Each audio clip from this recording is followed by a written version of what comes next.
passe vraiment maintenant. Maintenant. Je vous parler qui des ray ñetti doomam. Voilà.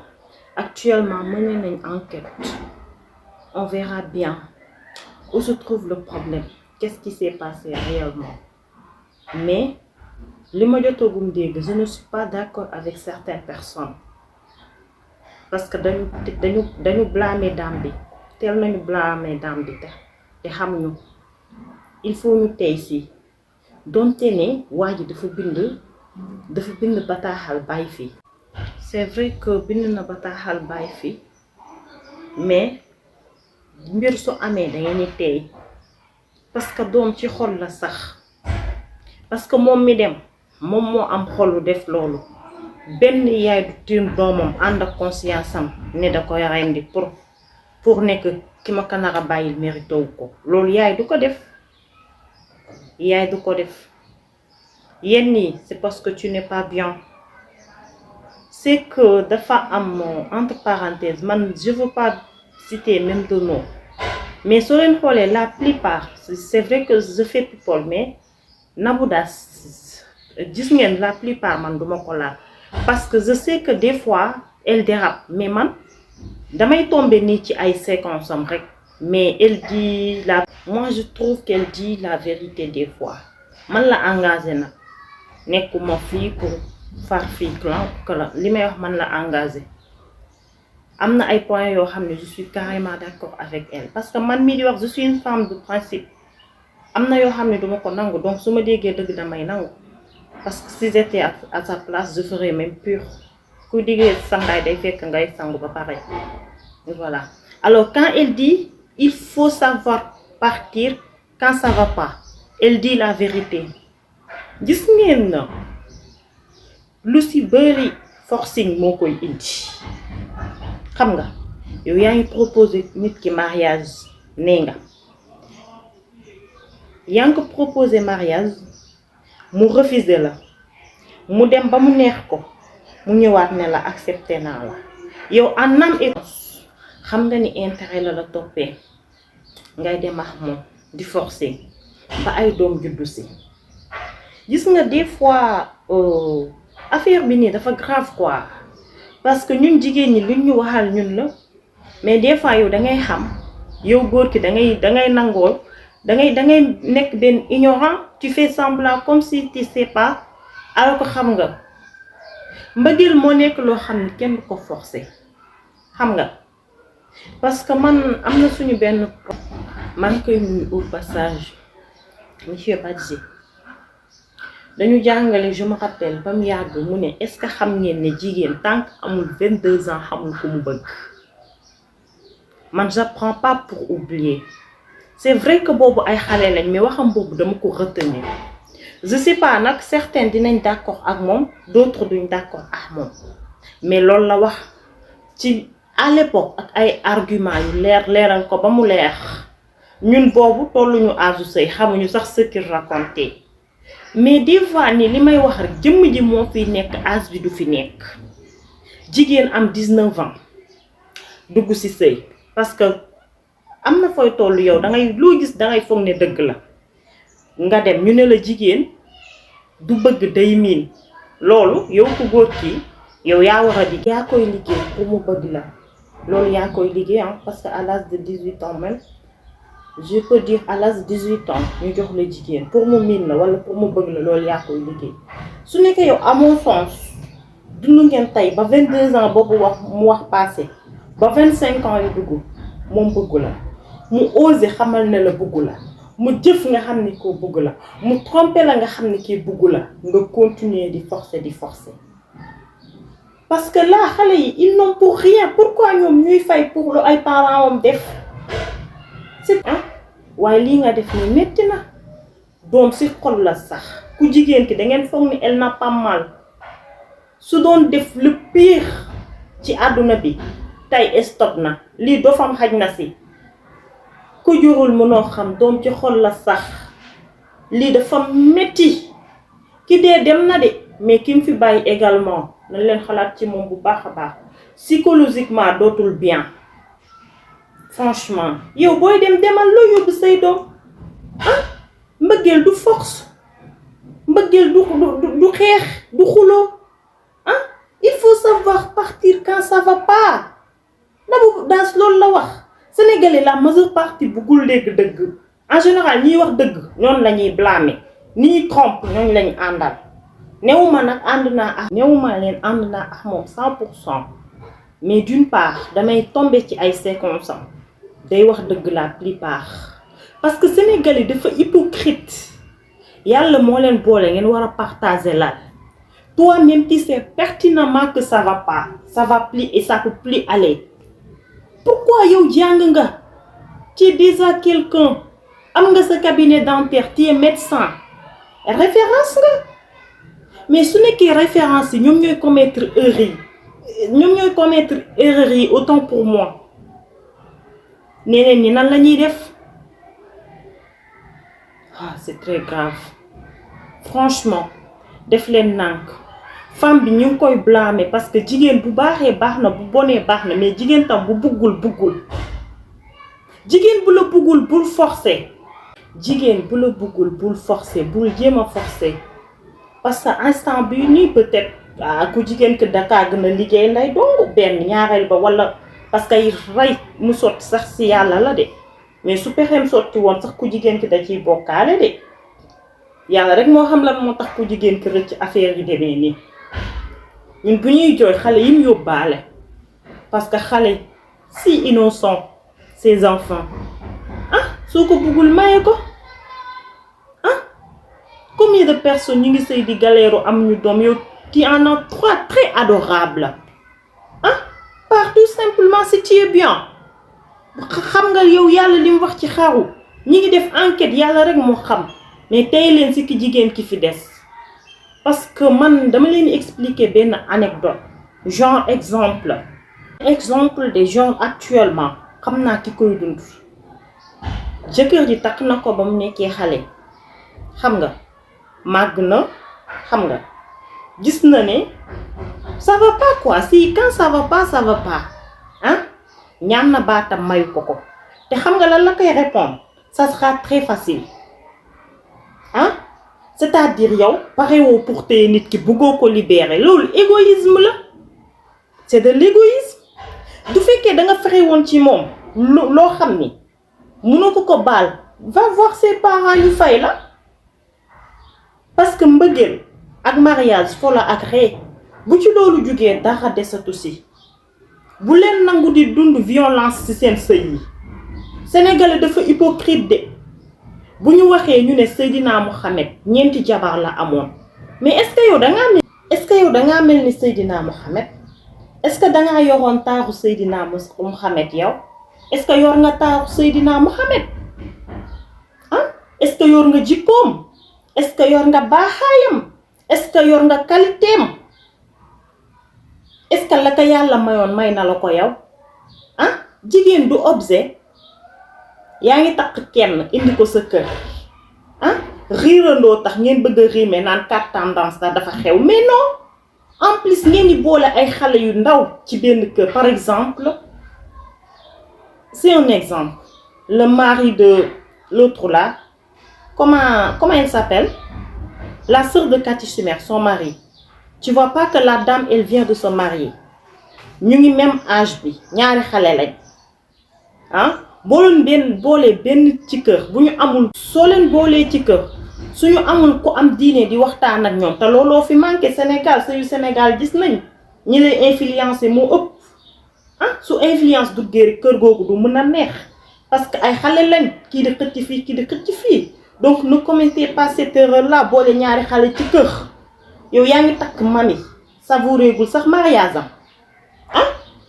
jigéen ak bu paree war a dàmp war a nekkaat nga ñëw indil ko moromam même si elle fait semblant d'être heureuse sur les réseaux sociaux wujju lañu wax wujju la de voilà yéen góor ñi également da ngeen ñuy blâmer mais kenn demul nga des gis nga ku ne góor baax na rek sa papa moo tax duñu généraliser nag parce que bu ñëpp yamoon am ñu gedd seen cër on va pas généraliser mais des fois cas bi day critique te lii enquête bu profond ngeen war a def pour le moment bu leen def dara ndaw si parce que dundoo leen ko mënoo leen kaa xam j'aurais bien compris comme ça ki ma leen di wax exemple boobu mu joxe argument duma ko may baatam parce que je l'aime duma ko may baatam mais ça sera très facile loolu lan ngeen koy qualifier c'est-à-dire yow lekkoo ci ndab li bëgg see xëpp suuf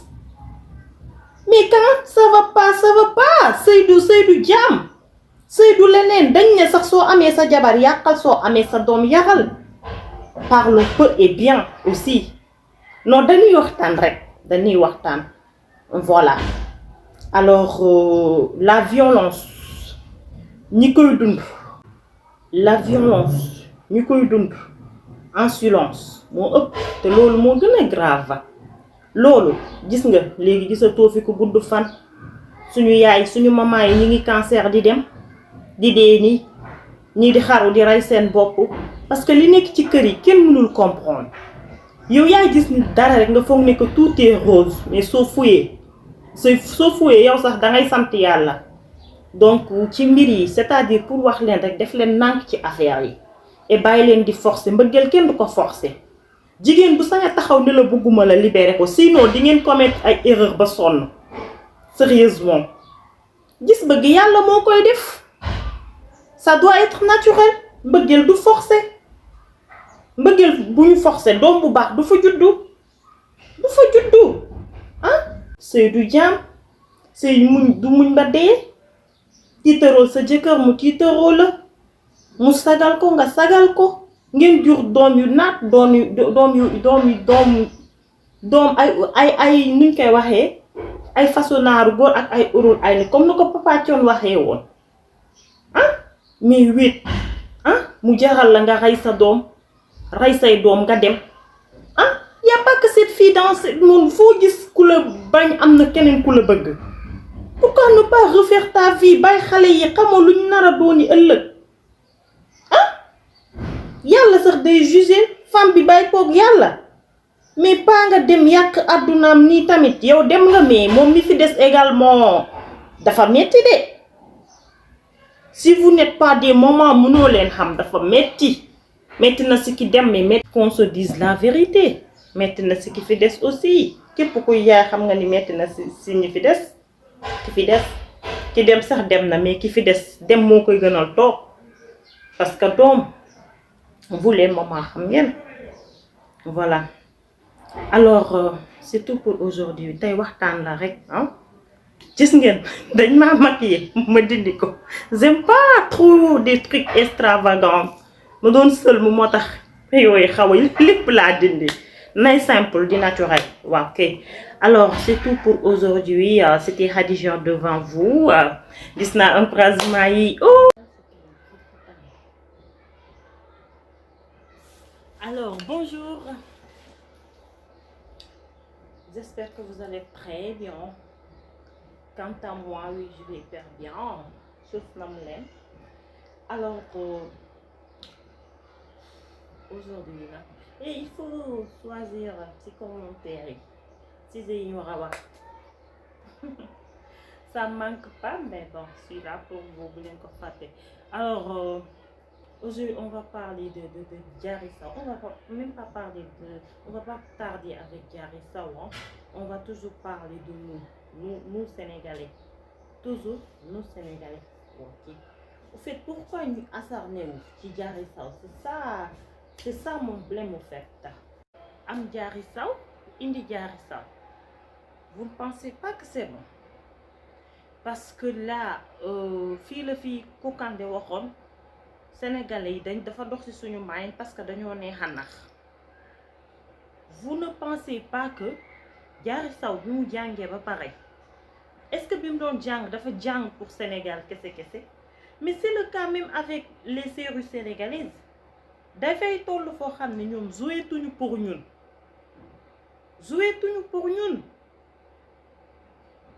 dañuy jouer pour autrui hors du pays. su doon ñun ak ñun kese xam nañ suñu culture ñoom mënuñu ñu jàngal ñun lu ñu xamul woon mais y a de ces trucs là lu bari ngay gis nekkul pour ñun. Bon dama bëgg a wax. Bon là je veux dire tout simplement que dafa am ñu bari ñi ci riirandoo ñoo xam ni liiruñu livre bi. Elles ne savent même pas de quoi ça parle. ñu jug lu nekk ñu wax ko. Je pense que moom su ne la virginité est un fardeau waxut ak ñun parce que ñun sénégalais xam nañ loolu xam nañ ne suñu virginité on doit le conserver jusqu'à mariage. Nous on le sait pertinemment. Mais des fois ngay waxtaan ak sa benn xarit belge wala tubaab wala naax tu peux pas tout expliquer au fait. S'il y avait une autre manière de passer, s'il y a un moyen de communication, par exemple moom elle est écrivaine su bindee loolu c'est pas ñun lu ko bëgg a xamal parce que ñun xam nañ ko. Mais elle ne travaille plus pour le Sénégal seulement. Donc livre peut-être ñi koy jënd sax duñu nekk Sénégal. Il faut savoir faire la différence. Producteurs yi dofuñu déjà dañuy taxé nee nañ Sénégal sexe la xam fecc. Donc ñi di produire dofuñu bu ñuy produire tuñu pour Sénégal dañuy produire pour à l'extérieur du pays. À l'extérieur du pays nag ku nekk li ngay jaay yaay xam nooy def ba muy dox. Yéen moment yi ngeen di nekkee ci naan Diary Sow mi ngi jaay ñaata exemplaire mi ngi jaay ñaata livre ngeen foog ne boo leen concentré wu woon ci seen bopp tuuti du gën a am importance. Jàpp benn futilité am Diary Sow indi Diary Sow am diw indi diw ak temps ni mu chéré bu ñu waxee ñu ne sénégalais yëpp la insulté wul sénégalais yëpp parce que am na ñu ko insulté da ngeen foog ne moom du lire commentaire ñi ko insulté ñooñu la fayu. Xam nga Sénégal xamuñu ko dóor xamuñu ko fay ku dóor lañu xam autant pour moi. Ñi nga xam ne ñooñu musuñu jël lu bon teg ko ci deram bi Diary Sow mënu leen vexé parce que waxu tax ñoom mais am na ñoo xam duñ commenté lu baax. ñooy dugg ci sa duñu commenté lu baax je veux dire duñu commenté lu baax dañoo négatif ci côté yépp mais c'est pas bien. Mettez-vous à la place des autres. Intellectuel moroomu intellectuel am lay waxal.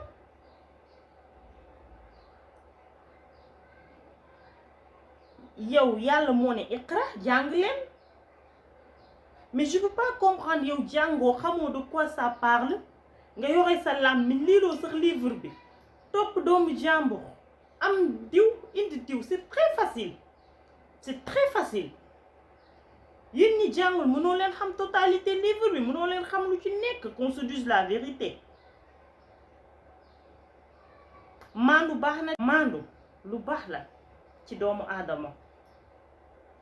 Arrêtez de juger les uns. Arrêtez d'être à la place de Dieu. Combien de fois lu waay def mbaa lu waay wax moom la concerné. En plus am na lu ko gën a am importance moom bu conserver virginité am ba ciy wax mieux vaut yi ñuy cas par jour. Sénégal dafa yàqu. Am na ñoo xam ne buñ mënoon am doom bu mel ni Diary Sow dañuy daw ba dee parce que moom au moins bind livre concentration totale moo koy def pas jot amul jotu yenn yi de parce que bind livre concentration totale temps doo ko am parce que t'as besoin de pour teg lu leer. C'est ni un jour ni 2 jours concentration totale.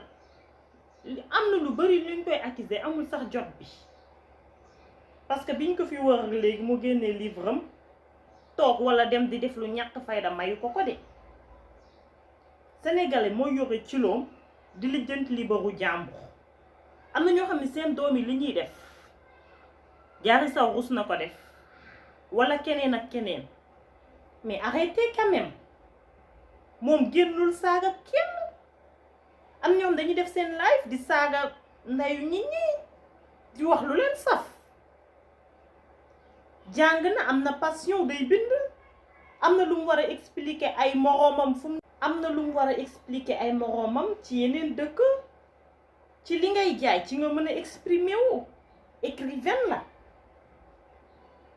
fu parole am mënul dem écriture am mën na fa dem c'est pas que ñun lay waxal ñun li ñuy xam nañ ko ba pare xam nañ lan mooy virginité xam nañ leneen ak leneen si ñoom ñuy wax nekkul produit bi fii lañ koy jaay bañ na ko ba producteurs yi léegi dañ noo xeet bu ñuy def dañ def loo xam ne c'est à l'intérieur du pays moo tax ngay gis di n'importe quoi ay sumi string yu kenn xamul jaayeetuñu fii de jaayeetuñu fii fecc lañ ñu bàkkee parce que koo fi tourné yaa ngi gis mu ngi fecc di bàkkaat ni créativité zéro ñi fi am esprit d'entrepreneuriat créativité tuuti la mën nga leen compter. tant duñu généraliser parce que lu may wax rek bu ñëpp yamoon am ñu gedd seen cër man jëluma paaram du lépp a ma neex ci moom am na ay truc lu muy def wala lu muy wax neexuma mais c'est pas autant que da nga koy jël di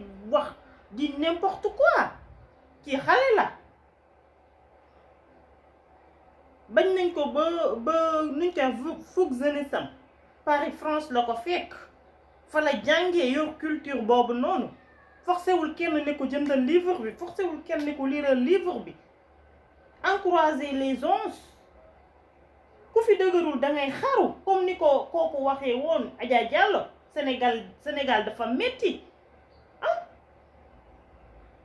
di nekk di dem Dubaï di def lu leen saf ah ñi ñuy dugal cas yi grave yooyu kii mi ngi concentré wu ci coin créer livre am ah elle parle même pas de nous si suba maa ngi tombé si benn vidéo femme bi amul lu mu waxul Diary Sow mën na nekk maamam amul lu mu waxul Diary Sow ça se fait pas te boo duggoon këram am na ñoo xam ne bëgguñu bu ñu meloon ni Diary Sow sant arrêtez quand même non c'est énervant li ngay gis des fois topp benn doomu aadama c'est pas comme ça sérieusement bëggante leen soutenir leen nit ñi doomu aadama bu góorgóorloo ba créer dara soo koy woo sax di ko wax woo ko en personne nga wax ko lii ak laa mais doo leen jël am na ñoo xam ne dóor leen moo leen gënal nga xas leen góor moomul ku ko xas c'est pas bien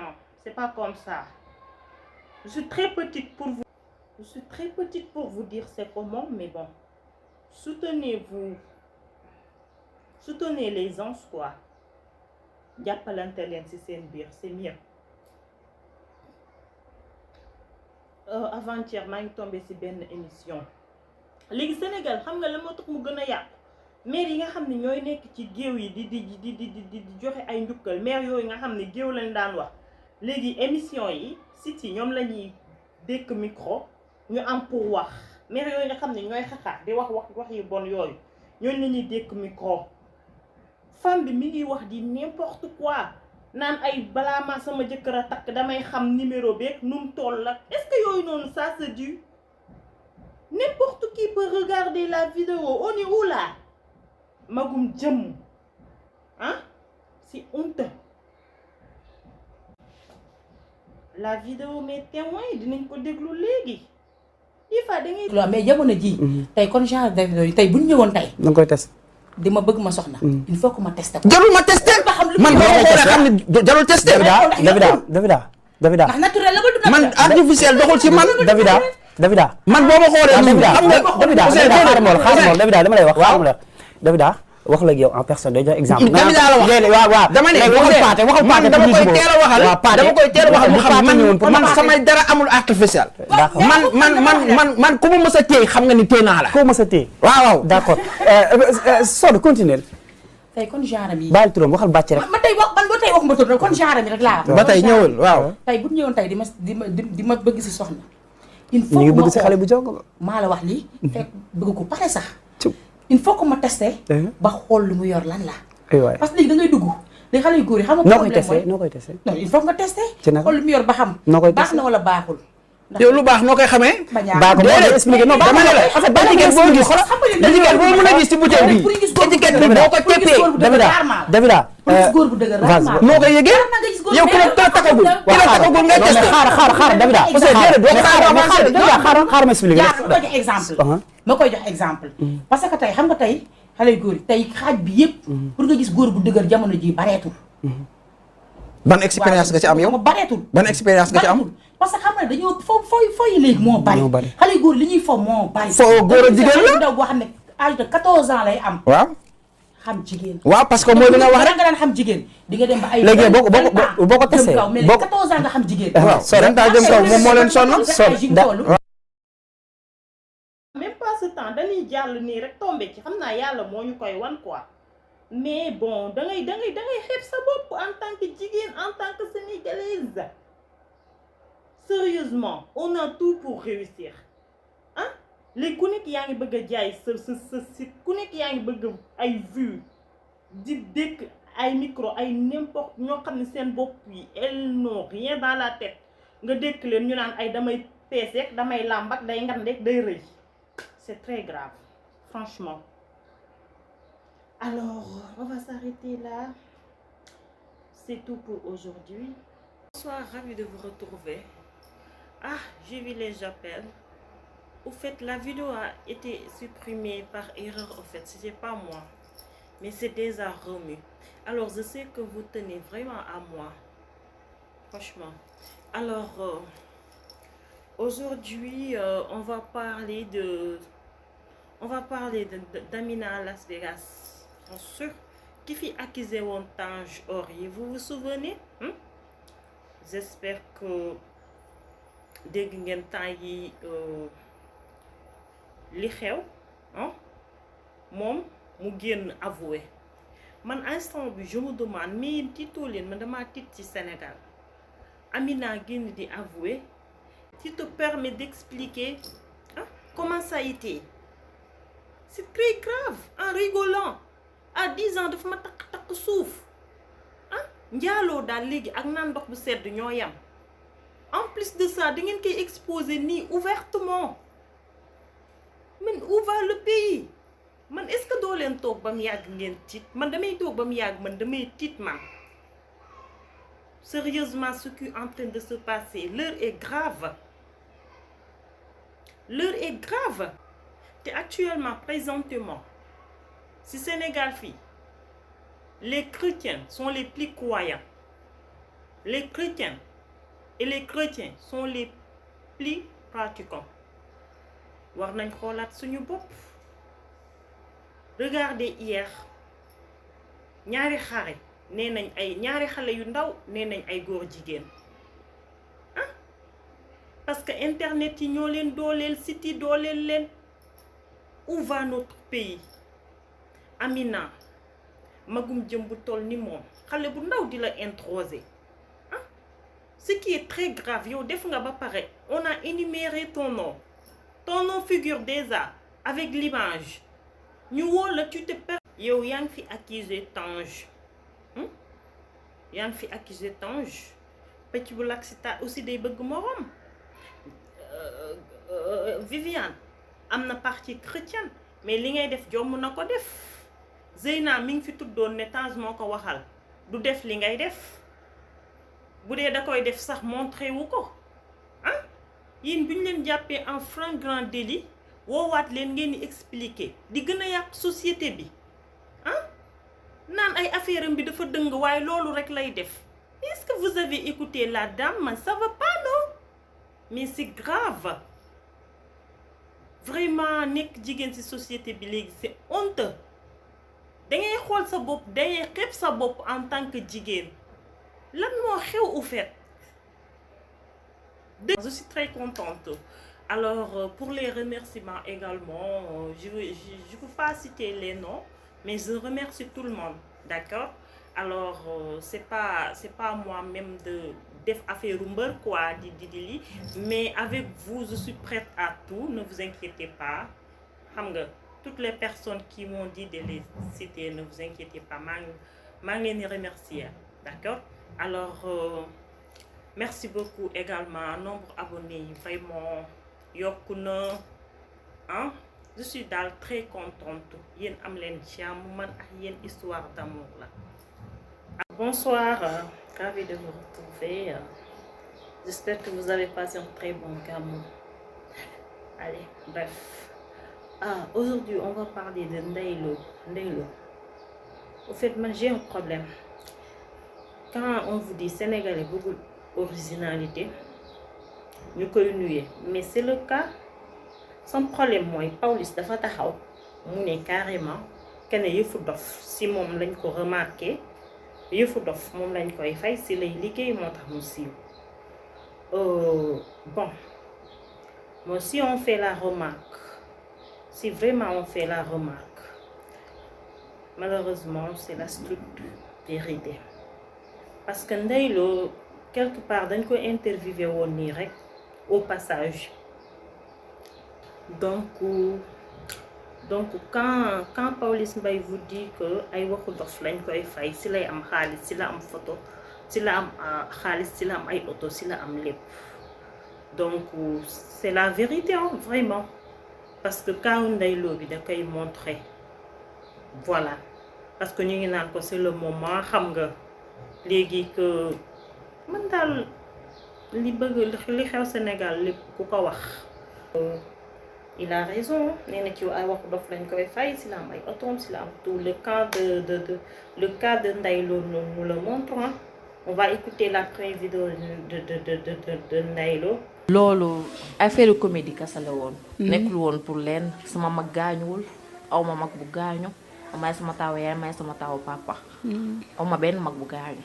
Moi je pensais que elle disait vrai hein, je pensais que c'était sa manière, mais bon. nee na que amul mag bu gaañu genre xam nga maanaam daal elle se permet de dire ça nit ñi prioriser ko les gens di ko snap xam nga di ko TikTok lépp daal kenn mënu koo wax. Bref am na aussi commencé seetaan vidéo au fait Fambaye bàyyi leen ko mu reposer wu en paix. Li am na ba pare, Dieu l'a voulu ainsi. Lii am na kuy culpabiliser wu tamit moom dem na il est parti à jamais, il va jamais revenir. Au fait dafa sonnoon d'ailleurs dafa noppalu, jarul accuser kenn ay président ay Wally Seck xam nga c'est dit n'importe quoi. Bàyyi leen ko mu reposer wu en paix ñu ñaanal ko, voilà ñu am rek yàlla la. C'est vrai que Sénégal mun na war nañ fi jaaree nag nit ñi buñ déclarer seen malade ñu jàppale leen quoi.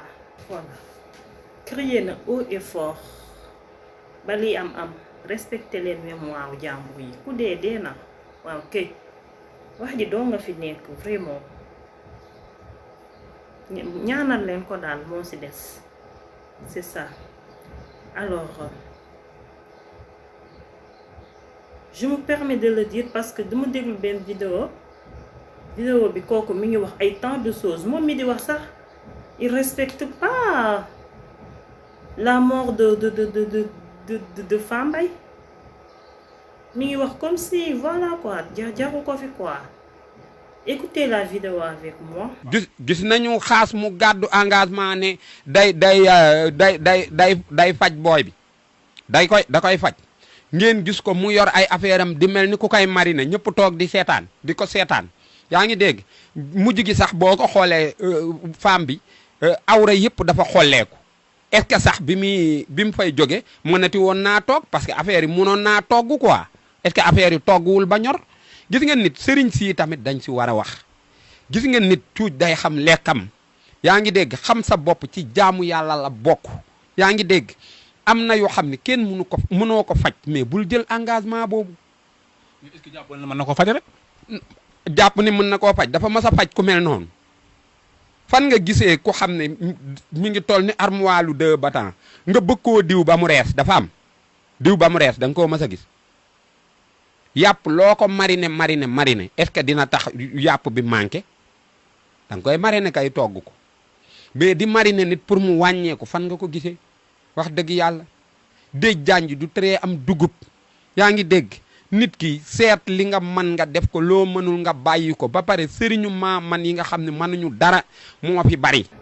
aussi respecter leen vraiment ay événements yu mel ni màggal gàmmu respecter jour yi dafa sacré voilà boo leen bëggee wane seeni or wane seen sañse organiser leen ay dîner de gala voilà ay anif pourquoi pas def sa fête wane say or voilà mais ku ko am takk ko mais ak lieu bi pour man jour yooyu promotion la quoi pour jaamu yàlla parce que boo si jaamoo benn yàlla da koy doubler c'est pas le moment de montrer ay or ay je sais pas am na ñoo xam ne dem sax nee nañ dañoo màggal noonu guddi Seydina Mohamed yow tegoo sa dara ci sa bopp ñu lay interviewé ngay tudd tu te permets ngay tudd Seydina Mohamed avec bopp neen koo leen yàpp tamit ah diine ji ci boppam bu fo boo leen ko maîtriser wul bu leen ci sax jéem a dugg voilà am na ñoo xam ne aussi il se permet ñu dem ñu dékk leen ñuy wax seeni politique nii ouvert comme politique moo leen fa yóbbu voilà ràññee leen jour yi ngeen war a def seeni activité ak jour yoo xam ne da ngeen war a jaamu yàlla màggal on n'a pas besoin de ça màggal lañ wax ak gàmmu il faut savoir faire la différence c'est ça qui manque au fait bref alors c'est tout pour aujourd'hui c'est Khadija. Alors, on se donne rendez-vous pour un autre numéro. Aujourd'hui, j'ai pas beaucoup de time. Allez, je vous avais promis que quel que soit Alpha, je serai là. Voilà, rien que pour vous faire plaisir. Mais là, mon temps est tellement compté, moi, Lolo. Et je vous en remercie, j'ai tout vu. Allez, portez-vous. Bonjour, ravi de vous retrouver. J'espère que vous allez très bien. Alors... c'est vrai que je ne devais même pas être là devant vous, mais situation oblige quoi, tu vois un peu, promesse la man à hier. Vraiment, j'ai perdu encore sama grand-mère Fatou Der, walo bi ndar bi bete bi. Waaw, borom baax tay baaxal. Ñu ngi lay présenter suñu condoléances, di la ñaanal fi nga nekk gënal la fi nga jóge. Di la wax ne dégg nañ conseil yi nga fi bàyyi dinañ ko jëfee bu baax a baax mam mu ni maa nga woon waaw man moom sama xuloo waale sama xarit waaw mam bu dëggu macha allah waaw waaye mam bu sincère mam bu véridique mam bu extraordinaire vraiment dig ñu manqué waaw mercredi nga ma woo matin et soir xam nga dara jotul la mercredi bi jeudi bi ñu woo ma ne ma dangaa feebar lundi bi nga gaañu franchement merci li nga ma waxoon ci mercredi bi yëpp maam dinaa ko jëfee waaw metti na trop 2021 bi nga perdre sa taaw bu jigéen di suñu yaay xam nga même année bi nga topp ci franchement tamit xam nga rek fa doom bi fu mu la tolloon xam naa loolu yokku na tax sax mais bon sant yàlla bu baax a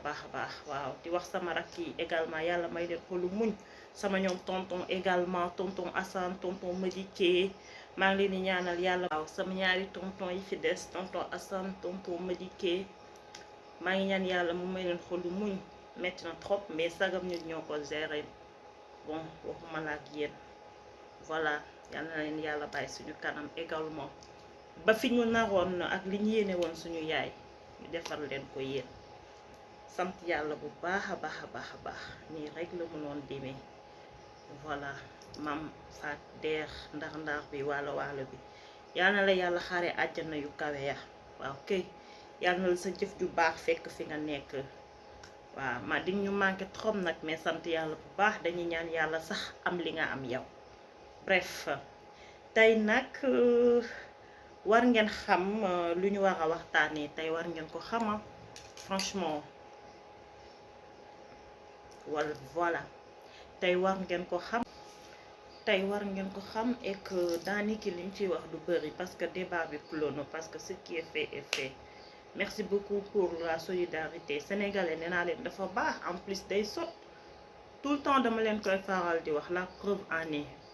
Bon Fatima Dione di la mastawu di mastawu sa yaay voilà man nag tout le temps sama wax du neex mais aussi tout le temps également parents yi dañ ciy am part de responsabilité parce que maa ngi dégg sama benn confrère mi ngi remercier sa yaay genre nee na bi affaire bi amee sa yaay daf la taxawu xam nga bu doon beneen yaay da lay génnee mais noonu rek la mënoon défendre parce que man sama yaay da doon ne xalaatul moom mu tëj buntam doomam nekk extérieur c'est-à-dire moom buy tëj buntam day tëddal doomam yépp surtout doom bu jigéen nag elle badine pas avec je pense si sama xel bu gàtt laay waxee vraiment parce que nit matul mais je pense que bi élection bi jeexee bañ jox la couronne je pense sa yaay moo waroon nekk sa ménagère benn deuxième fois ba pour man sa doom nga bàyyi ko mu dem hôtel ak ay autrui nga tëdd yow sa xel di dal ba loolu di ko fa dal parents yi am nañ ci part de responsabilité doom bu jigéen dafa naqaree téye en plus sénégalais yi dama leen di wax tout le temps il faut jouer avec l'âge de la personne tout le temps mën na leen jëmm jee fi nekk mais âge bi nekk fi mais buggoo leen dégg xale bi ba mu présenté Miss ba pare ngeen koy caricaturer jël ay mala di ko tëkkale ak moom te léegi les jours se passent très vite année yi day dem esprit du dem benn nit elle n'a que 20 ans trop gamine même si majeure na et tout mais bon xale la quoi xam nga déjà ñu ne la dangaa ñaaw rek insulte la parce que jigéen bu nekk yaa ngi bëgg a sonn pour être belle xam nga dem ba jël couronne bi partout ngay dégg dangaa ñaaw ba tey lii dal la mënoo avouer parce que dangay xeeb sa bopp benn instant am na loo xam ne boo ko duggee ci maayi nit rek day xeeb boppam parce que nit amul lu dul boppam surtout jigéen boo ko nee dangaa ñaaw mooy yaa ko rey xam nga ngeen jàpp nit doomu jàngu di ko caricaturer xam nga ñaaw mooy lan rafet mooy lan éviter les commentaires négatifs bàyyi leen di vexer nit ñi lii laa doon wax la fois passée ci sama émission ak Diary Sow parce que man je ne suis pas d'accord avec elle mais maa gis mère boo xam ne lu mu koy yàq Diary Sow bu ko déggee xaru sax mën na xaru doomu aadama yi yamul ni suñu baaraam yi utee noonu la nit yi utee bàyyi leen di vexer nit yi c'est pas bien waaw man na affaire bi également ngeen tey si c'est vrai que man dàmbale moom ni mu waxee moom franchement kenn d'accordul ak moom Amina Badiane en plus li ci nekk yëpp dafa bëri vous avez bien fait ngeen xam nga porter plainte et tout mais tey leen ci affaire bi man tout le temps damay dégg ñu naan je sais pas comment ça s'est passé quoi man dama foog ne jigéen ak ni la yàlla bindee ñu ne la virginité buy dañ day am juróom-ñaari truc yu war a dagg comment jigéen nan lañ mën a eggee ci kaw mu jug ne moom elle sait pas man loolu tamit également vraiment ça man la concerné mais loolu dafay mi ngi travail sama boobu parce que tamit séquence bi ma seetaan ñu ngi koy laaj mu ne moom xamul quoi en plus doo jug ne rek yow sentir nga am na lu jug ci yow boo génnee phase u jànq dem beneen phase dafa metti dañ la war a yëkkati xam nga ay jour waroo dox pour man ñun de loolu lañ xam suñu famille wax dëgg yàlla mais jaar jàll nii nga jug nga ne yow tu sais pas moo tax mbir mi nañ ci tey mën na nekk viol tamit mën na nekk lépp mën na nekk mais tax naa am na tamit lu ci nëbb sa yaay genre loolu yëpp tamit la faute des parents la waaw parce que tey soo téye woon sa doom xam heure bi mu war a génn xam ñi mu war a fréquenter xam heure bi muy dugg amaana tey du dund li yëpp waaw suñu faute la ñu vraiment bi kiy jëlee couronne bi vraiment amul luñ ko yàqul voilà arrêtons de minimiser nit li war nañ ci jàng leçon la franchement xam nga parents yi également doom bu jigéen responsabilité bu mag la heureusement que yaayu Fatima benn doom bu jigéen parce que yàlla lu mu def rek am na lu tax day xool ñi nga xam ne mën nañ mu dénk leen parce que tey benn doom bu jigéen xam nga da nga waroon redoubler d'efforts surveillance gën a sévère xale bëgg-bëggam rek la am man damay doon toog manaan sama yaay mu may ma koy xool ba mu yàgg mu suñu ñeenti bët di tasee mu ne ma loo may xoolee ma ne ko nan nga mënee jur sa doom bañ ko mu ne ma li ma la bëggal subaa ngay comprendre mais et que pourtant tey j'ai compris sérieusement je la remercie infiniment oui parce que Sénégal fii xam nga am yaay bu ko maîtriser mu xam comment ça se passe mu teg la ci yoon tey da nga toll tey mën a joxe leçon de morale loolu sant yàlla la bu baax a baax di wax sama mbokku jeune fille yi sama mbokku jigéen ñi xam nga ñëpp daal nañu éveillé wu waaw nañu éveillé wu lii la man je me rappelle Miss Salga 2000 c'est pas 2009 bi ma paree contacté woon nañ ma dangay pare xoolal doo xam sax numéro bi fan lañ koy jëlee di la solliciter pour vous dire sax loolu yàgg na de récemment rek après chanson Yves Nia bi ngay gis loolu sori na de récemment rek après wayu chanson Yves Nia bi xam nga ñun dañoo sopp suñu parents yi dañuy tere mais suñu image day dem fu nekk gaa bi daal gis ma xam nga contacté ma ni ko man je ne suis même pas au Sénégal da leen nit jaaral sax ñu jël billet d'avion fekk la fi nga nekk dañuy pare pour dépenser lépp pour yow te et que ci gouvernement bi la nekk su ma ko waxoon tey ngeen taf seen gémmiñ vous voyez un peu topp nit ki xam nga naan ko foo nekk yow maa lay jëlal lii maa lay jëlal laa bu dee amoo éducation de base fekk da lay yóbbu mu génneel la xaas bu weex tàll nga trahir say parents moo tax éducation dafa baax ci doomu aadama buñ taxawoon fii di leen wax li ñu dund yëpp da ngeen naan non c'est pas possible mais ñi ci am éducation de base rek ñoom ñooy mucc. sama mbokku jigéen ñi àdduna bi amul benn solo voilà alors xalaataat leen bu baax a baax yéen a mag liñ leen di def noonu yëpp yéen a mag loolu noonu yi ñu leen di proposer yëpp yéen a mën a jënd loolu sérieusement jigéen dafa cher moo gën a cher or gën a cher jama ci bu xam boppam chaque jour ma wax leen ko voilà alors on va s'arrêter là tey xol bi neexul moo tax ma xaw a def ay lunettes xam nga xam maam dafa neex yéen a ma gën a xam alors maa ngi remercier tout le monde nag franchement non man j'ai rien supprimé je pense que YouTube moom mooy def ay affaire am quoi voyez un peu des fois dañuy gis ay suite gis mais je pense que comme ñun dañuy def rek dañuy tourner suñu émission rek après le reste duñ supprimer wu ma benn commentaire franchement j'ai même pas ce temps supprimer wu ma benn vue ñun dañuy def suñu émission teg comme le reste moom nekkatul suñu domaine voilà ñu gisee ko noonu ñi may waxal xam nañ boppam ñi ma interroger ci loolu ñooñu laa bëgg a tontu man bu ma defee ba pare duma sax xoolaat damay tourner sama émission après ma teg ko après tout ce qui s'ensuit franchement je ne comprends pas mais merci beaucoup alors c'était Khadija on se donne rendez-vous pour un autre numéro. Vous allez bien? Moi oui, je vais hyper bien, d'accord. Alors là juste aujourd'hui, c'est pour vous dire que je serai absente ce mois de février. Mais bien sûr, le mois est presque fini, hein, d'accord. Les jours passent très vite autant pour moi. Mais vous allez sûrement me demander le pourquoi. C'est tout simplement l'anniversaire du décès de ma maman. Vous qui me suivez depuis, vous savez pertinemment que février vraiment dafa metti ci man dafa dis ci man mois la boo xam ne mënu ma ko fàtte. Du coup, je vais me concentrer sur les prières, d'accord? Alors, je vous reviendrai peut-être début janvier. Donc, du coup, restez fidèles comme d'habitude. Et surtout, sans oublier de féliciter nos lions, d'accord? Alors, courage à vous, d'accord? Chapeau à vous, particulièrement à Sadio Mané. Mais vous tous, Aliou Cissé, bonne continuation. On est tous derrière vous. Le meilleur reste à venir. D'accord? Alors, le meilleur reste à venir. Donc, voilà quoi. Débat góor jigéen yi.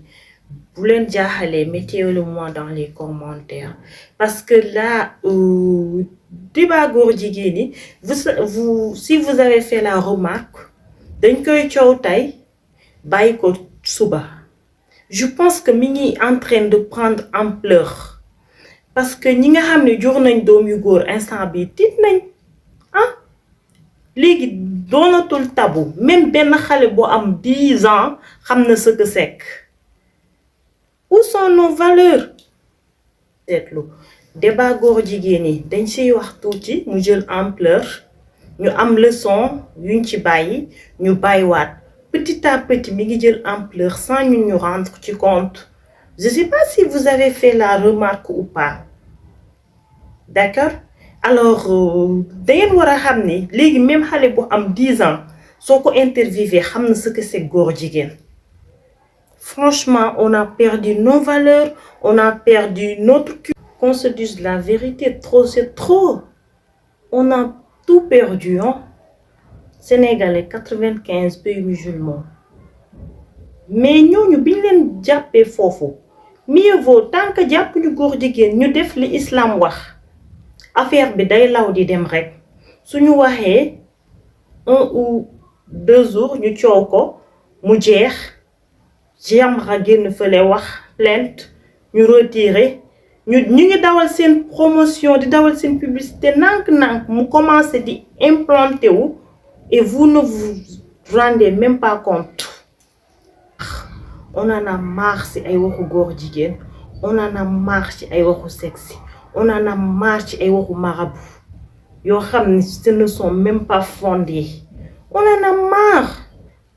Pensons aux choses sérieuses. Le temps ne nous attend pas. Je vais devoir vous quitter, d'accord?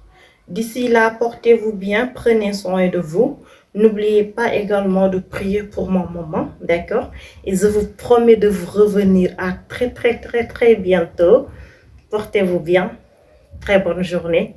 Continuez à abonner. Voilà. Merci beaucoup. Au revoir. Bonjour, j'espère que vous allez bien. Moi, oui, je vais hyper bien. D'accord? Alors, déjà, félicitations aux Lions. Bonne continuation, d'accord? Alors, on est tous derrière vous, hein? C'est le Sénégal qui gagne. Alors, c'est mes amis françaises et français, nenañ ma dootuñu seetaan sama scène, franchement, parce que xamuñu lu may wax. Bon, je sais pas. Alors, maintenant, d'après vous, lan mooy solution bi? Bon, vraiment, ñi bëgg def traduction, nañ ko def. Ceux qui veulent faire la traduction, ils n'ont qu'à le faire. Ceux qui veulent pas, ils n'ont qu'à patienter le temps que je... Moi, alors aujourd'hui, on va parler sur le cas de Ndeye Gueye et Titi, d'accord? Alors, je sais pas si je vais pouvoir vous montrer les vidéos parce que je suis très pressée. On verra bien. Alors, j'espère que vous avez regardé la vidéo de Ndeye Gueye et la vidéo de Titi. Vous l'avez regardé comme moi, d'accord? Alors, je vais commencer par Titi, d'accord? Par Titi, d'accord? Alors déjà, Titi, Sitimo, ça n'a rien à voir avec télévision sur place, d'accord? Soyez déplacé ou ngay dem ci wuy ji Siti. Déjà, il faut nga open mind. ñaareel ba sooraaleel, mets-toi dans ta tête que ki ngay fekk yow mën nga ko ëpp expérience. Ki lay dégg micro xamoo fan lañ ko jëlee. Xamoo ndax qualifié na, xamoo mbaxam elle a fait les bons, xamoo. Donc bi nga accepté pour wuy ji sit rek, attends-toi à tout. Parce que nit ñëw nga war koo interviewer nga tudd nit di wax lu négatif sax. Loolu rek c'est interdit. Donc su yoree su demee moom ba tudd turu jàmbur jël lu négatif teg si pour man toi tu devais poser des questions. Parce que la vidéo, j'ai remarqué que rebondir ci question bi, hein, xamoo ndax moom moo wax wala waxul, jéemoo analyser dara. Da nga tontu comme moom nu mu la waxee noonu nga tontoo. Ba pare nit yi naan ay c'est la classe nanana non bàyyi leen di jaay nit yi di leen wax nit yi dëgg. D'accord? Classe bokk na si ñu introsé la sax. Nga xam même yow boo xamoo ne nit ki moo wax sax.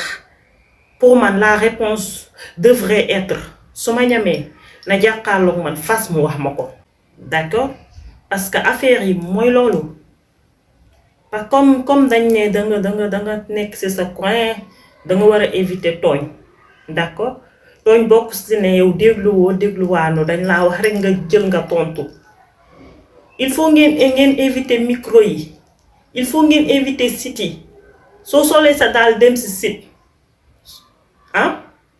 xaaral lépp parce que ñoom ay vues kese nag la ñuy ut ak nuñ ko mën a amee soo leen waxul sax dañ leen di titrer loo xam ne comme si que yéen a wax waxu malaak nag ngeen wax d'accord alors prochainement soo jógati di dem wuyu ji ñu lay interviewer ci ay site buñ la doon wax sax sa maam day jug guddi analyser ndax dañ maa wax si c'est vrai ou pas d'accord ndax wax day dem de bal la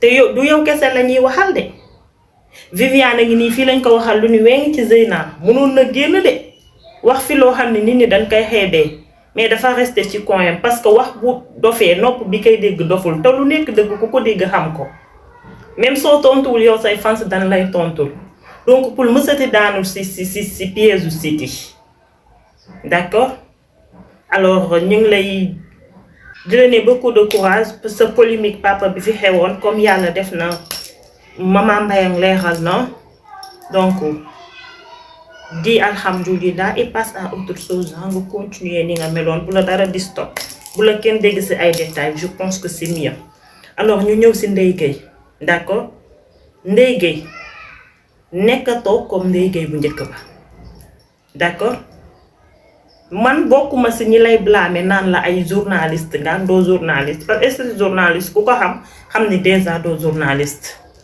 te kuy raam dangaa ñaan yàlla dox te affaire yi moom ñaanu yaay la sa yaay da laa ñaanal bàyyi la donc mënatoo continuer di nekk fecckat ba léegi il faut nga doon dara ci réew mi il faut nit ñi nangu loolu également mais danga war a xam ne statut bi nga yor léegi ça n'a rien à voir ak statut fecc journaliste donc boo dul journaliste bu laal daraay journaliste animatrice nga animatrice day animé d'accord yow xam nga ni même bu dul milieu bi rek entre jigéen c'est très compliqué d'accord milieu bi dafa grave bala nga am audace tudd nit xoolal conséquence bi ba pare li la ci mën a fekk yépp soo paree nag pour dékku loolu tu peux le faire nga xam ne bu la répondre wala dara du la di stop ak lu ma mënul comprendre mooy benn instant dangay génn nga ne yow bàyyi nga lépp yaa ngi jéggalu non danga naan benn instant dangay génn nga ne bëggatoo ci wax déjà jéggalu nga ba pare d'accord loolu rek grandeur la dañ la ci naw tu vois un peu maintenant ngay ñëwaat nga ne s'il veut la guerre elle aura la guerre ñoo talul guerre dégg nga Ndeye Gueye d'accord xam nañ ni jubluwoo ci woon loolu en plus li nga ko waxal moom dafa nice ndax benn instant sax Jimbori mi ngi naan ko dangaa xewi nga koy jëlal paar naan ko noo xewiwul ndaa naan la d'accord Titi moo waroon déglu ba pare balaa mu lay vexé mais mbaam bu la wéqee nga wéq ko yow moom yéen a yam jub comme lu baax moo la taxoon jub ak sensibiliser d'accord moom gis na ko autrement bàyyi mu sedd dañ la ciy gën a naw mais boo nekkee di déclarer la guerre di déglu fii di xool commentaires yi di xëcc fii amul sens taluñu guerre surtout temps yi nga xam ne victoire yi xol yaa ngi féex bu baax sax bàyyi leen xol yi mu gën a féex léegi di la encourager di la ne nekk ci li nga nekk bul déglu commentaire bul xool critique d'accord bul di tontu d'accord en plus bul di boo xamul nit ki ak lum capable éviter bu baax ci sa émission parce que kuy wax nag yaay def accident de parole d'accord benn conseil la boo yàggee di wax rek di nga def accident de parole donc faites très attention. Alors c'était tout pour aujourd'hui. Vous aviez Khadija devant vous, d'accord? On se donne rendez-vous tout simplement pour un autre numéro. Je vous remercie autant que vous êtes, d'accord? Alors on a remarqué que amna koy connecté wu ci sama chaîne. Laisse ma chaîne tranquille, d'accord? adresse IP boo xam ne c'est inconnu di def lu ko saf di supprimer ay commentaires di changer lépp lay saf moom lépp lay def ci chaîne bi moom daal mooy man déjà je contrôle pas d'accord moo fay nekk di animer di def lu ko saf et je sais vraiment pas c'est qui fais gaffe d'accord alors je remercie tout le monde d'accord j'ai pas beaucoup de temps également pour énumérer les noms ces temps-ci vraiment je suis occupée hein. Alors de votre part continuez à abonner, continuez à commenter, d'accord. Alors on se donne rendez-vous pour un autre numéro à très bientôt. D'ici là portez-vous bien. Oui, j'ai vu les commentaires gars yi naan dëkk bi toj na si effectivement dëkk bi toj na comme pas possible, mais on va parler de Oustaz Pape Hann. Bon, Oustaz Pape Hann, pardon, mais on aimerait bien que nga génn briser le silence. Voilà. Oustaz Pape Hann, ne serait-ce qu'une fois nga weddi tuuma. Sérieusement, parce que liñ la accusé dafa rëy ndawul dara sérieusement.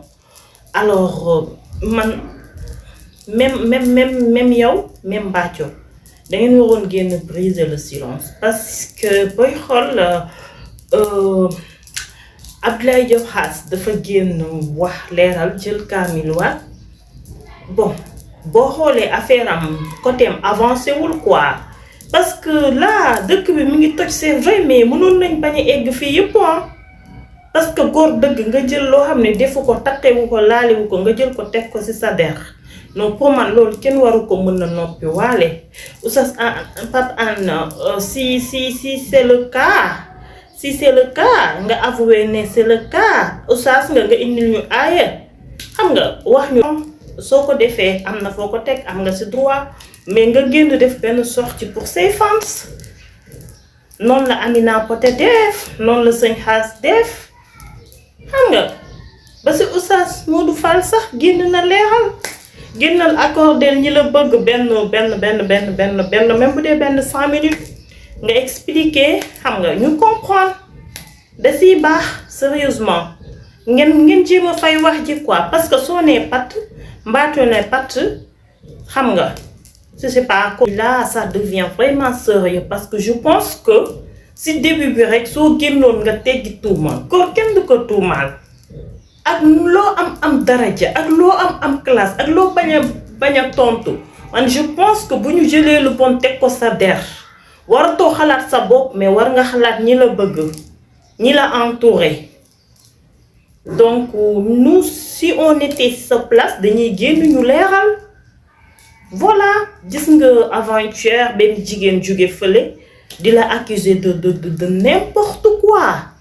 de n'importe quoi man je me dis que soo génnoon bi nga waree génn nga leeral doon woon jël ampleur kooku gëmuñu ko parce que taxawaalukat yi instant bi ça autant pour moi taxawaalukat yi instant bi ñoo taxawaalu ba perte xamatuñu nu ñuy def ñu bëgg buzz di leen acharné mais quand même bu ñu leen di jëlal défense voilà on essaie d'équilibrer mais yéen les personnes concernées da ngeen war a génn ngeen seetal seen dex parce que doo leen ñu bàyyi ci biir ñu naan non moom la du moom mais ni xaas def noonu la góor di def génn jël kaamil waat jaru ko sax mais si ça tenait qu'à lui ou bien qu'à Soumboulou du ko def mais da ko def pour ñi ko bëgg sérieusement Oustaz Pape Hann da nga war a génn pas jaarale ko ci ay waaraate comme vidéo boobu di sur pas jaarale ko wéeri pour wax yonent bi nee na Seydina Mohamed nee na mais dañu tudd sa tur tuddal tur nga ne man defuma wala maa def j'ai mes raisons indi aaya bi wala nga ni ça ne concerne personne yow la sa vie say fan sa xam wax ji jeex kenn dootul tuddati sa tur je pense que c'est mieux parce que ligne internet lu ci dugg du génn tey heure boo ko tapé tey sa doom dina dégg sa jabar dégg au moins fu ñu déggee ni accusé woon nañ la fi lii dinañ dégg dinañ gis fu ñu gisee vidéo kane dañ la accusé woon lii en 2022 dinañ gisaat en 2022 aussi sama papa génn na weddi te doom bu nekk sa papa ngay gëm soxna bu nekk sa jëkkër ngay gëm soppe bu nekk sa soppe ngay gëm donc dañu la soo ko munee ah franchement war ngaa war a mën a génn teggi tuuma biñ la tegal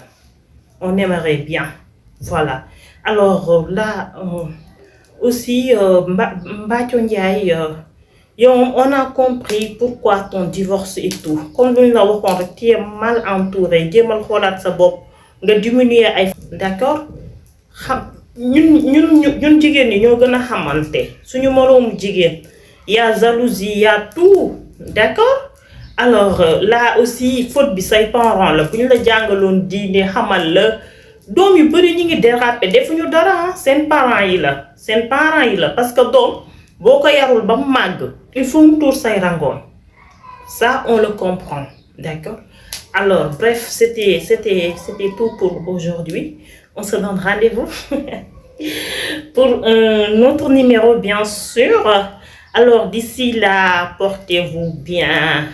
Alors aujourd'hui j'aurai pas le temps de citer des noms et tout parce que mon temps est vraiment compté mais comme nous serons de retour allez de songer je vous remercie autant que vous êtes yéen ñi ne ma tudd leen ñëpp bii di ñëw dinaa leen tudd allez d'ici là prenez bien soin de vous portez-vous bien au revoir. Coucou. Bonsoir, j'espère que vous allez très bien. Alors, si, effectivement c'est vrai, on avait vraiment un décès, on a perdu notre sœur Binta, qui est connue au fait, la présentatrice de Mourseïka.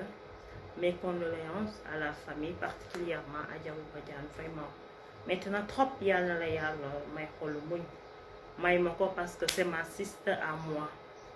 Voilà, gàtt na fan, elle n'a que 19 ans, elle nous a quittés maintenant, mais bon, c'est pas trop. Ainsi va la vie, en tout cas. Alors, c'était ça. Gis naa message yi maa ngi nii. Voilà. Aujourd'hui, on va parler de Guinthios. C'est ça, non? Je pense que c'est ça, oui.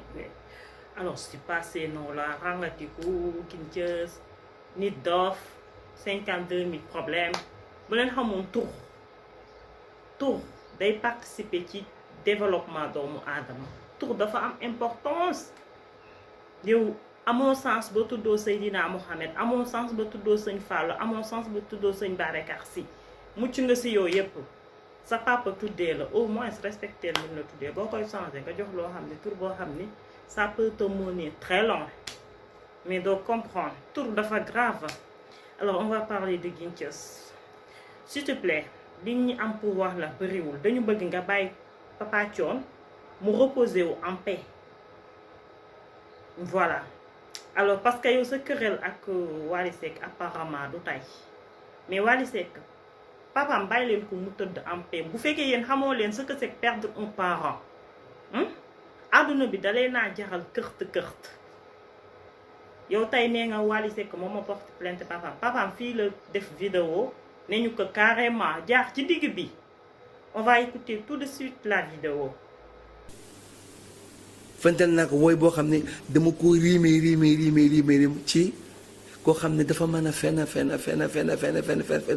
koo xam ne xoolal dafa bëgg lu mu seeñu ba mu jaral ko yenn yi non gintee non Papa Thione nga ñëw fantal na la wooy bu neex li ma ci comprendre nag pourquoi mu boole ci Youssou Ndour mu dem sa problème depuis ak ñoom il y a 3 ans de cela mu dem y a même pas une année nga bëgg a décréter loolu noonu voilà c'est pas normal bool àdduna bu jeex bii lan moo fi jar yéen yi bàyyi leen Wally Seck mu liggéeyam munoo leen chaque jour ma ne leen chaque jour que Dieu fait ma ne leen munoo leen taxawee place su yàlla yàlla rek moom moo xam. Thione Seck dëgg la da doon musique mais ay musique am on dirait que ci alxuraan la ko daan tibbee il a servi ce pays am na ñu jàngul woon di déglu ay musique am di ko jëfee il n'était pas n'importe qui yow yaa ko njëkk a manque de respect.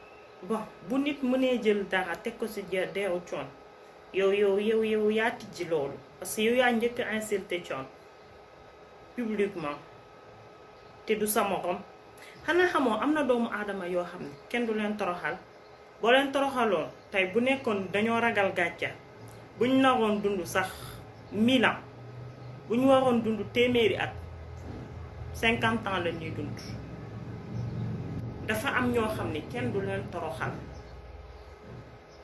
dafa am ay doomu aadama yoo xam ne ay nitu kersa lañ yow li nga fi wax Thione mi ngi fi tege dara réeruñu ci peut-être actuellement ni am na ñu la xamul mais am na également ñu la yàgg suivre écoutons lu mu waxoon Thione à l'époque. man Thione bu ma ko gisee nag baal leen ma mais dama koy def fu bon laay jaar. du ma toog ak moom man. du ma toog ak ay truand man. voilà est-ce que yow tey jii boo ñëwee nga ne ñu Wally Seck dafa porte plainte papaam qu'est-ce que ça peut nous rapporter au fait yow déjà papaam ba muy dund gëmu la wala ñun lan lay changer si ñun information boobu lan la ñu mën a apporter mais bàyyi leen kii mu liggéeyam laissez-le tranquille la bu dee xaalisam lew na lewul c'est pas votre problème yàlla mooy juger doo leen juge wërsëgam ci àdduna da koy lekk ba mu jeex xanaa moom ngeen yépp lijjanti leen franc-maçon yi ici à Dakar boog Liberté 6 fii nii kër yu bari fii ay franc-maçon ñoo ko moom ah lijjanti leen franc-maçon yi lijjanti leen ñeneen ñi fan lañ jëlee seen xaalis pourquoi kutoo kut Wally rek lañu war a mën a lijjanti fan la jëlee xaalisam on n'en a pas besoin mook yàlla la duñu nax moom ñun lim ñuy jox moom moo ñu amal importance ñun ci musique lañ ko xamee mu jël yoonu papaam Sénégal yi ne ko waaw nag buub ko lool bàyyi leen ko mu liggéey soo leen mënee ko dal ngeen dal ko te Papa Thione moom da ngeen ko bàyyi mu reposer wu en paix yow dangaa insulté ba insulté Mama Diaga mais yaayam ci boppam ci mafia bi la bokkoon mafia bi ñu teg seen biir kër ñoom ñëpp la mafia bi englobé wala Thione Seck génn naan ay sama jabar di jaay di taawi ban sama jabar sa jabar rôle ba mu waroon joué ci mbir mi joué wu ko dafa enfoncé du ma ne enfoncé mais daa jël seen ay intérêt teggi dëgg yàlla teg fële donc kon bu ñu sonal. te Wally moom il n'a même pas besoin mu wax ñu moom mooy kan parce que montre-moi tes parents rek ñu wax la yow ki tiyee gis nañ Diaga gis papaam et ça saute à l'œil nu bàyyi leen jàmbur mu liggéeyam bu dee yéen a ngi koy déstabiliser son père il n'est plus de ce monde moom yàlla na ko yàlla may xolu muñ te Wally li ñu lay conseiller mooy bu leen tontu laisse-les parler bu leen tontu nekkal ci li nga nekk xamal li nga xam parce que boo leen tontu rek nga yamax ñoom voilà loolu laa amoon pour wax leen si Guinthieus alors ñu ñëw si suñu mbokk jigéen ñi doo xam sax looy wax des fois danga naan Sénégal nekk fi jigéen nekk fi góor a ko gën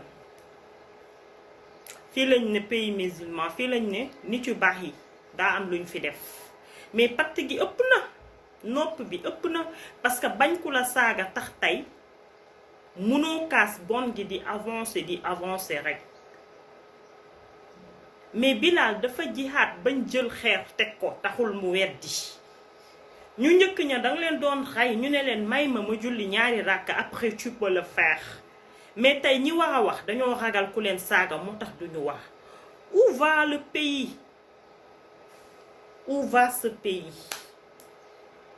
ah suñu rakk yu jigéen yi les mères de famille tiit nañ ah regardez cette vidéo xoolal kii tey yaakaar naa ne instant bii nii mat nga sëkk am jëkkër mais ku lay takk te sax boo demee ba am ku la takk parce que koo gis am na ku ko bëgg parce que am nga say genre ci wet gi est-ce que yow mii mën nga jur doomu référence boo tuubul yaa ngi indil doom yi nga xam ne ñoom ñooy indi kata ci dëkk bi di def ay catastrophe ak scandale ana valeuru jigéen lii lan la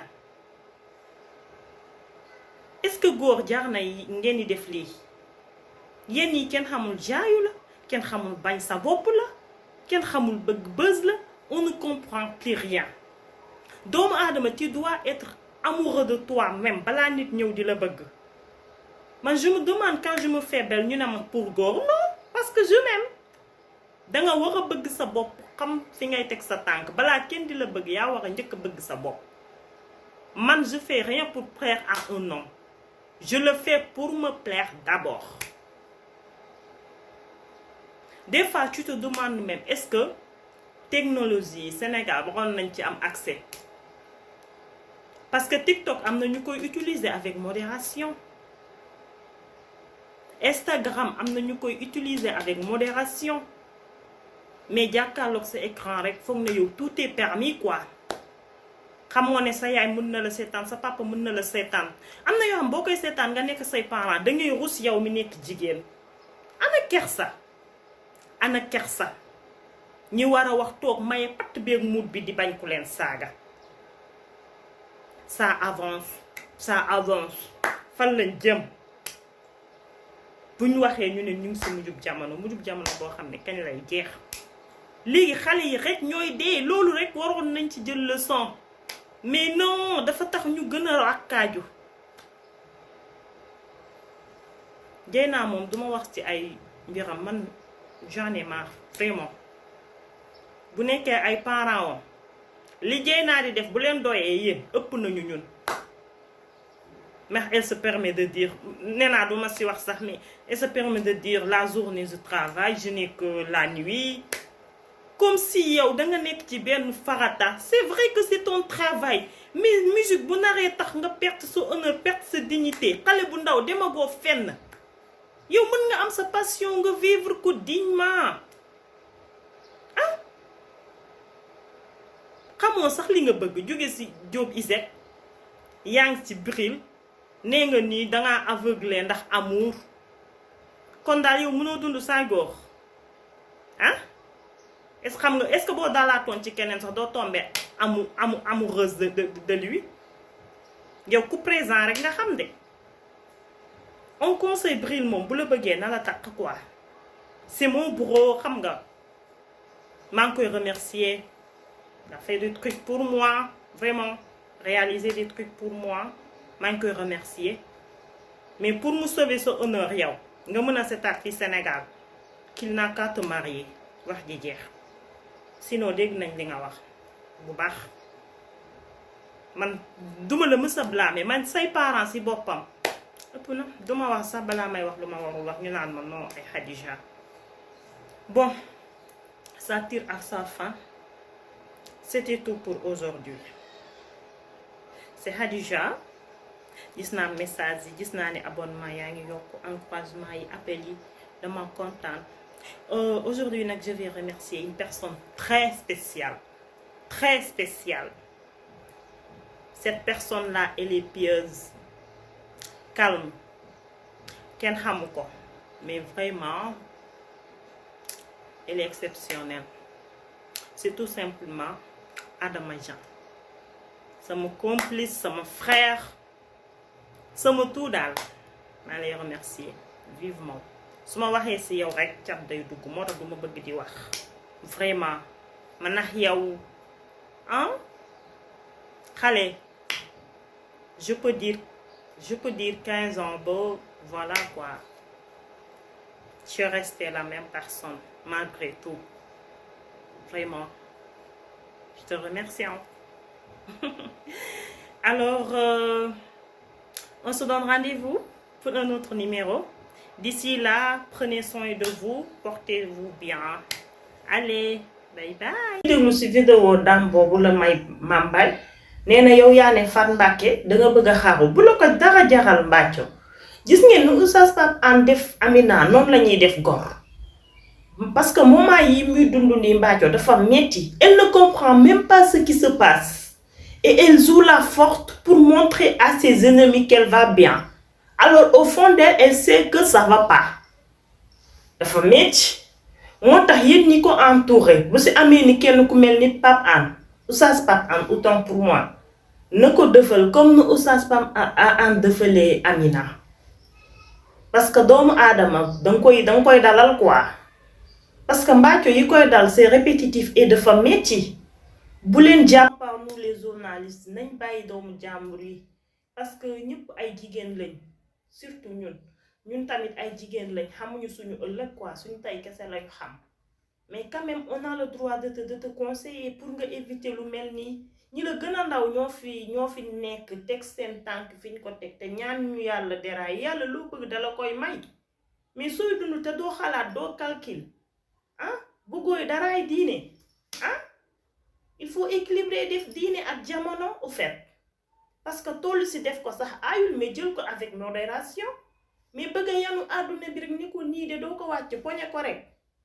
sérieusement bu la dara jaral xaru sister d'accord ressaisis-toi demal nga jàpp nga julli soo amee temps nga dem ci sa yaay nga waxtaan ak moom nekk waxtaan entre yaay ak doom waxtaan bu dëggu te sincère ñi ngay def xarit yépp defoon sa yaay xarit boo toogee weekend nga dem Koungheul dem rootee ci sa yaay ñëw appliqué doonoon juum d'accord waaw lii yépp nag affaire de jigéen la kuy dund tas pareegoo dundu sotteegul on ji lu nekk xaj na si yàlla moo ko bindoon ci sa destin mais il n'est jamais trop tard pour changer. Tu peux changer sister duggal néegu man la kana ressaisis-toi d'accord.